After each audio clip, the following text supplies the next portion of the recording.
Olá pessoal, tudo bem? Então gostaria de agradecer demais ao convite do Hugo Merlo e do Augusto de Carvalho. É um prazer estar aqui no Fórum de História e Filosofia da UFES e da UFOP, também de participar dessa série, o Filosofias da História no Brasil. Eu sou o Rodrigo Petrônio, sou escritor, filósofo, professor titular aqui da FAP e pesquisador do programa de pós-graduação em Tecnologias da Inteligência e Design Digital da PUC aqui de São Paulo também, tá? Então eu vou falar um pouco dentro desse projeto, de Filosofias da História no Brasil, do filósofo Wilhelm Flusser, um filósofo talvez dos mais importantes do século XX, na minha opinião, e que tem aí uma importância ainda também central no Brasil e nas filosofias de língua portuguesa também, por diversos motivos, Então, o Flusser, como um filósofo tcheco, exilado, fugido do nazismo, do Holocausto, então ele morou no Brasil, viveu no Brasil durante 30 anos e essa experiência determinou toda a obra flusseriana. Nós temos aí diversas obras aí de Flusser, algumas obras, que foram escritas apenas em língua portuguesa e diversas produções dele também em português, que ainda não são inéditas e que não foram publicadas e que sequer foram traduzidas para outras línguas e que revelam aí uma parte bastante importante da obra expressiva, da obra de Flusser. Eu e meu colega Rodrigo Maltz Novaes, nós estamos coordenando a Biblioteca Wilhelm Flusser, que é a edição das obras completas de Flusser, e temos um projeto aí nos próximos anos de publicar as 19 monografias, concluir, as publicações já estão aí em andamento, e depois ainda tem lá todo um trabalho em torno do arquivo de Flusser, que conta aí com mais de 30 mil páginas e documentos, dentre das mais variadas possíveis, dentre cartas, manuscritos, datiloscritos e tudo mais. Então aí já nos dá um pouco a importância da historiografia ou da historicidade de se reconstruir um pensamento, um pensador brasileiro, que também é brasileiro, embora o Flusser tenha escrito em 4 línguas, alemão, inglês, francês e português. Uma parte expressiva da obra dele é escrita em português. E eu vou começar essa exposição, tentando tatear aqui o conceito de filosofia da história a partir do Flusser, mas vou começar justamente falando de uma obra que nós inauguramos a Biblioteca Flusser com uma obra dele chamada Gerações, O Último Juízo, uma obra enorme, de mais de 800 páginas, que foi uma obra integralmente escrita em português por Flusser e que estava inédita em livro até agora a sua recente publicação dentro da biblioteca. Mas antes disso, eu gostaria só de também mencionar uma questão historiográfica interessante, porque o Rodrigo Maltz ele foi pesquisador durante anos no Arquivo Flusser de Berlim, e a pesquisa dele que nos deu ensejo, nós nos apoiamos na pesquisa dele para fazer a organização das obras. E um diferencial grande dessa nova organização, dessa nova edição, é que nós temos procurado seguir a cronologia de produção e não de publicação. Então havia aí uma certa discrepância na obra de Flusser em relação aos livros que eram às vezes compilações que nem foram organizadas exatamente por ele, e então publicações de livros em fases, em momentos diferentes da vida dele, mas livros que tinham sido gerados e produzidos em outros momentos e outras circunstâncias. Então, para produzir essa paridade, já de uma certa maneira fazer uma abordagem, já para conferir uma certa historicidade, uma certa abordagem aí historiográfica interna à própria produção do pensamento do autor. Então isso tem sido importante e até nos ajuda bastante a dirimir certas descontinuidades ou certos saltos, que não existem no pensamento do Flusser, justamente quando nós vemos essa coerência interna ao seu pensamento, Então, mas começando a pensar a filosofia da história, eu já traria aqui o Gerações, o Último Juízo, que é esse livro. Esse é um livro de arqueologia e de epistemologia das ciências e da filosofia modernas. Flusser vai retroagir, vai tentar entender a formação da modernidade a partir do século XVI, XV e XVI, do Renascimento, e dos principais momentos centrais, nos momentos centrais da configuração e das mudanças dessa epistemologia e da ciência, da que nós chamamos de ciência, pensamento e filosofia modernos.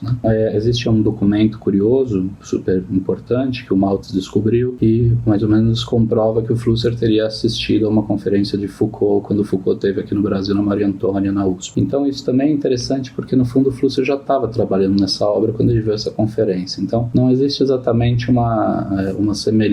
ou influência de Foucault em relação a Flusser, mas existe um paralelismo interessante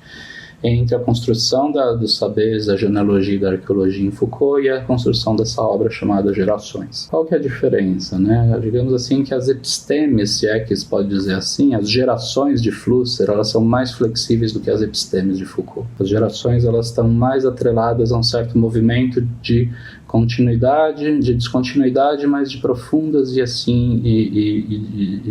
inesperadas continuidades entre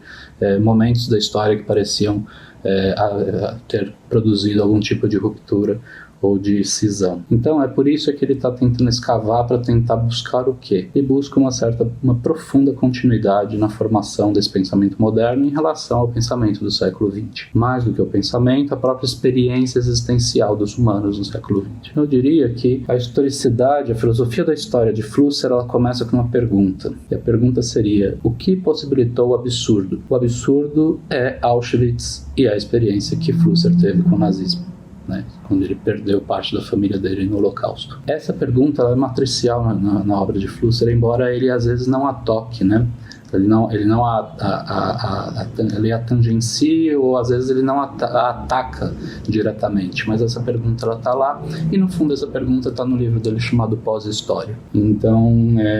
esse conceito de pós-história e essa pergunta que nós temos que formular para a gente entender qual é o percurso todo reflexivo de Flusser para ele chegar a esse conceito de pós-história. Então, de um modo geral, como que nós podemos entender, né? Flusser está usando o método fenomenológico existencial, né? Ali no finalzinho dos anos 40, nos 50, quando ele está redigindo Gerações, ele já tem ele está se havendo, né, com essas três grandes matrizes, Wittgenstein, Heidegger e Russell, e esse método faz com que ele reflita sobre a própria condição existencial do humano no século XX. Então, são páginas memoráveis, assim, de um ensaísmo brilhante, no qual o Flusser está tentando entender quais as condições de possibilidade da produção de uma existência absurda, que é a existência que nós temos hoje, que é uma existência absolutamente desenraizada. O movimento do desenraizamento, que é próprio do método fenomenológico, é um movimento metodológico investigativo que serve a Flusser para entender a própria constituição existencial do humano no século XX, do qual ele faz parte. Ou seja, para formular a gênese do absurdo. Ora, mas há aqui um paradoxo que é muito interessante, que é o seguinte, né, e que Flusser aponta para isso. Para que nós consigamos reconstruir a história do passado, ou seja, até uma modernidade dos últimos 5 séculos, foi preciso haver esse absurdo, ou essa configuração absurda a partir do qual nós projetamos e construímos o passado. Então é como se ele estivesse também fazendo não só uma epistemologia, mas também uma teoria, mas uma metateoria sobre o próprio momento aqui em que se enuncia, que se reconstrói os valores do passado. Então é para isso, é justamente pensando nesse tipo de paradoxo que o Flusser ele comete nessa obra uma espécie de anacronismo deliberado, como diria ali o George de Huberman, que ele usa algumas alegorias para poder fixar os movimentos dessa modernidade que vai se constituindo. Né? E ele centraliza isso em 4 alegorias, que são a culpa, o castigo, a maldição e a penitência. Mas o que é mais importante do que essa retrospecção, essa reciclagem de um método alegórico, né? Que no fundo serve quase como um tom irônico de fundo? O importante é que o Flusser nessa obra ele está investigando alguns conceitos que vão ser centrais em todo o seu pensamento, dentre eles os conceitos de aparelho, sistema, programa, função, funcionários que funcionam dentro de aparelhos pré-programados, né? Os jogadores que jogam dentro de programas e de sistemas, né, e de aparelhos que são números e que são puras abstrações da existência fática real. Essa circulação desses conceitos, principalmente o conceito de programa e de jogador, que vai reaparecer na pós-história, são a gênese desse pensamento trágico até de Flusser, mas que ele também procura entender nessa chave do que seria, né, qual é a origem disso e quais as condições de nós percebermos essa origem se nós somos frutos dessas mesmas consequências que a geraram. Por que eu estou chamando a atenção para isso? Porque essa perspectiva, né, ela vai se aliar novas teorias ali até então nascentes da cibernética, das teorias sistêmicas, da teoria da informação, e Flusser tem um grande diálogo com a teoria sistêmica da teoria da informação. Então ele vai começar a tentar postular uma nova forma de compreensão da história a partir daquilo que ele chama de métodos ou de escaladas da abstração. E isso já está em outras obras dele, eu estou tentando fazer uma síntese muito rápida aqui. Isso está já no Filosofia da Caixa Preta, que é um livro de epistemologia, na verdade, e ele é quase que disfarçadamente um livro sobre fotografia, sobre máquinas fotográficas, embora eu seja também, e ele mundialmente traduzido em diversos idiomas como um dos grandes fundadores da reflexão sobre fotografia, porque é um livro de epistemologia, que o livro do Flusser está tentando reter o que é a caixa preta, e principalmente o elogio da superficialidade, o universo das imagens técnicas, esse movimento de escalada da abstração, que é central no pensamento flusseriano, é o modo pelo qual o ser humano ele vai elaborando cada vez mais, abstraindo a tridimensionalidade em prol de uma experiência cada vez mais numérica e cada vez mais matematizável. Isso está previsto ali nas gerações. Só que essa matematização indistinta do mundo vai gerar justamente aquilo que ele chama de uma experiência das tecnoimagens, que é uma experiência zero-dimensional. Ou seja, uma experiência de um absoluto desenraizamento do ser humano, do seu solo histórico, ou seja, daí a gente já começa a entrar um pouco nas nuances da historicidade aqui flusseriana. E mais do que um desenraizamento, é uma possibilidade de reversibilidade do tempo, em algum sentido. Então, isso está inscrito até nesses novos projetos biotecnológicos, né, de reengenharia genética, de tratamento com informações e armazenamento de informações. Isso também tem um papel super importante no Flusser, enfim, não dá tempo da gente falar nisso. Mas a ideia básica é essa, a ideia que se forma, né, processo de abstração, desenraizamento e a zero-dimensionalidade como uma espécie de sistema operacional que funciona sozinho e que ele produz realidade. Ele não é simplesmente algo que é não real, porque o Flusser está também concebendo uma teoria dos modelos, como se diz em epistemologia, e ele está tentando pensar como esses modelos eles ressignificam a realidade, ou eles mesmos operam e constroem uma realidade mesmo, ainda que sejam modelos que a gente julgaria abstratos, modelos matemáticos, né, modelizações cibernéticas e tudo isso. Então, quando a gente pensa então na pós-história de Flusser, é uma categoria que eu acho muito forte, porque ela não diz respeito, não se aproxima, eu acho que não tem muita atinência, assim, a gente falar, aproximá-la do conceito de pós-história de Fukuyama ou dos liberais. Eu acho que o Flusser está pensando a partir de outro ponto de vista totalmente diferente. O que ele está dizendo é que a história ela teve um telos, e esse telos ele estava guiado por uma certa estrutura de emancipação dos humanos e por um certo solo histórico comum, compartilhável. E essa ruptura é a ruptura oferecida pelos aparelhos e pelos novos sistemas de inteligência, né? E hoje em dia as inteligências artificiais, que Flusser nem chegou a ver, mas ele já estava praticamente prevendo tudo isso. A questão que se dá, e aí só para já ir concluindo, né, é que a partir desse ponto de vista, Flusser vai começar a dilatar cada vez mais a noção de temporalidade. Então é como se ele fosse para uma dimensão cada vez mais de uma temporalidade cada vez mais dilatada, para poder dar conta e de explicar essa nova historicidade, esse novo chão, essa nova ausência de chão, né? Bodenlos, a autobiografia do Flusser, é sem chão, sem hífen chão. Essa ausência de chão que explica a existência humana nessa condição absurda que é a condição do século XX. E isso, então, é a partir desse momento que a gente consegue entender o maior desenvolvimento, né, o maior interesse de Flusser pelas teorias da comunicação e pelas teorias da informação, e a obra dele, que é mundialmente conhecida e traduzida e debatida, né, na qual ele já tinha saído do Brasil, e aí ele escreve em outras línguas, né, na verdade ele escreve em alemão, em inglês, também em francês, nessa época, ali nos anos 70, né, 70, 80, que aí é a teoria da mídia, né, a teoria da comunicação, a teoria da informação e a teoria da mídia, né, por meio do qual o Flusser ficou mundialmente conhecido, e também por conta da filosofia da caixa preta. Então, existe aí, por isso que é importante nessa reflexão sobre a história e sobre a filosofia do tempo, a filosofia da história, porque ela ilumina uma certa dimensão de continuidade da obra de Flusser e ilumina também esses pontos aqui pregressos que ajudaram a formular o pensamento de maturidade de Flusser, ou seja, quando ele já estava